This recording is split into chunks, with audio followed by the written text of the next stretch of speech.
تو یہیں سے آغاز کرتے ہیں آج کی بات کا کہ ڈو یو تھنک کہ زندگی واقعی اتنی مشکل ہے؟ بالکل. اصل میں دنیا کی سب سے جو غیر یقینی چیز ہے نا وہ زندگی ہے, اور سب سے یقینی چیز موت ہے. تو زندگی میں نا وہ ارادے ٹوٹتے ہیں اور آہستہ آہستہ غم آتے ہیں, اور آپ کو پتہ چلتا ہے کہ ٹھہرنا مشکل ہی ہے. لیکن جو اللہ کے ساتھ رجوع کر لیتے ہیں ان کو یہ بات سمجھ لگتی ہے کہ جانا تو ہم نے ہے, لیکن جانے سے پہلے کچھ کام تو کرنے ہیں نا. تو وہ جو کام میں مصروف عمل, ابھی ہم بات کر رہے تھے کہ جو اللہ کے کام کر رہا ہے, جو مصروف ہے, تو پھر وہ ان چیزوں کو اپنے اوپر, اس غم کو اپنے اوپر حاوی نہیں ہونے دیتا. وہ حضرت واصف رحمۃ اللہ ایک شعر پڑھا کرتے تھے کہ غم بھی گزشتنی ہے, خوشی بھی گزشتنی, کر غم کو اختیار کے گزرے تو غم نہ ہو. تو یعنی کہ غم کو قبول کرنا ہے, اس کو ریڈ کرنا ہے, اور اس میں نا بڑا لیسن ہے. صحیح بات. تو یہ اللہ تعالیٰ ہماری برداشت, سب سے بڑی قوت برداشت ہے. بالکل صحیح. تو ہماری یہ برداشت بڑھانے کے لیے اللہ تعالیٰ غم بھیجتا ہے. صحیح. اور آہستہ آہستہ صبر کے ذریعے, نماز کے ذریعے انسان جو ہے نا اس مشکل سے نکل آتا ہے, کیونکہ اللہ کا وعدہ ہے کہ ہر سختی کے ساتھ آسانی ہے. تو سختی کے بعد آسانی ہے. اور اکثر لوگ جو نا امید ہو جاتے ہیں نا, تو اللہ کی رحمت سے نا امید ہونا اصل میں اپنے مستقبل سے نا امید ہونا ہے. تو جب آپ اللہ سے پر امید رہتے ہو, ہوپ فل رہتے ہو, تو پھر وہ دن خیر سے گزر جاتے ہیں. کیا بات.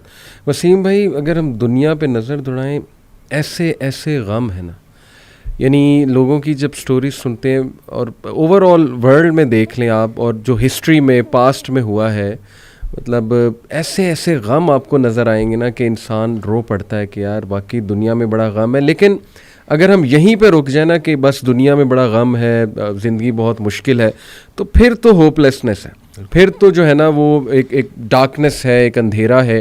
دیٹس وائی آئی سے ٹو پیپل کہ دیکھو جو ایتھیزم ہے وہ یہیں پہ رک جاتا ہے. بالکل. وہ کہتا ہے کہ بس we are all here and we are doomed, اور بس ٹھیک ہے, سفرنگ بھی ہے, کیوس بھی ہے, ڈارکنیس بھی ہے, اب کیا کر سکتے ہیں. بٹ جب تک اسلام ہمارے پاس ہے نا وسیم بھائی, دیکھیں اللہ سبحانہ و تعالیٰ نے پہلے ہی ہمیں بتا دیا, جیسے آپ نے کہا نا ایکسیپٹنس. بالکل.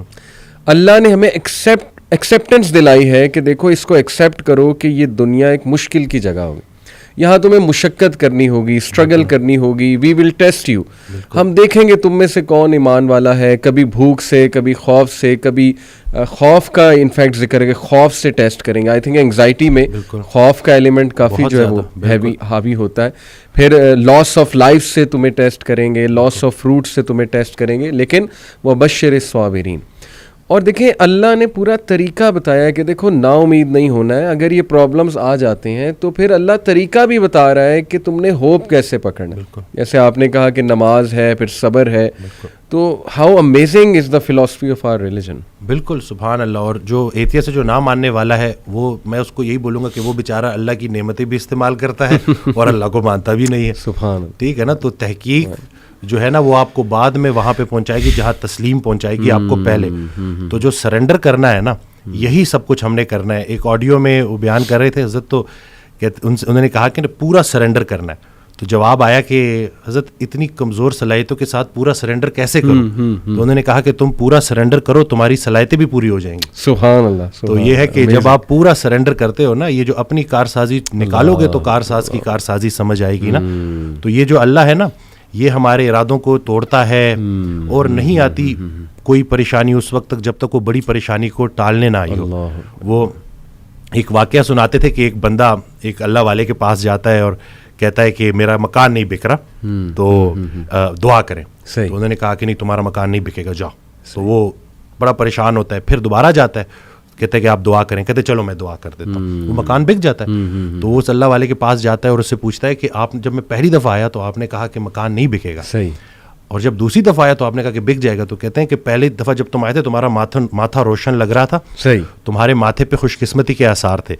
دوسری دفعہ جب تم آئے تو تمہارے ماتھے سے بدقسمتی کے آثار آ رہے تھے, کیونکہ بڑا بدقسمت ہے وہ انسان جس کی زندگی میں اس کا گھر بک جائے. تو جو چیز تم اپنے لیے پسند کر رہے ہو, جس چیز پہ تم جشن منا رہے ہو, وہ اصل میں تمہارے استغفر اللہ کا مقام ہے, جس کو تم الحمدللہ کہہ رہے ہو. انسان جو ہے نا وہ جلد باز ہے. وہ کہتا ہے کہ بس میرے اللہ کو اپنے مطابق چلانا چاہتا ہے. صحیح بات. اور اللہ نے ہمارے لیے کتنی خیر رکھی ہوئی ہے, کتنی آسانی رکھی ہوئی ہے, ہمیں خوش کرنے کے لیے اللہ کے پاس اتنا کچھ ہے, لیکن ہم جلد بازی میں اور نا امیدی میں اس سے محروم ہو جاتے ہیں. اور شیطان جو ہے نا وہ ہماری رگوں میں خون کی طرح دوڑتا ہے. تو اس کا طریقہ واردات ہے ہی یہ وسوسہ دینا. وسوسہ جو ہے نا وہ ایمان کی نفی ہے, اور یقین جو ہے نا وہ وسوسے کو نفی کرتا ہے. کیا بات. تو ہم نے یقین کو پختہ کرنا ہے. یقین نور ہے, شک اندھیرا ہے. تو اسی طرح سے یہ وسوسے کے اوپر سوال کیا گیا تو حضرت کہتے ہیں کہ میرا اللہ پہ یقین بے گماں ہے جو علم بن گیا.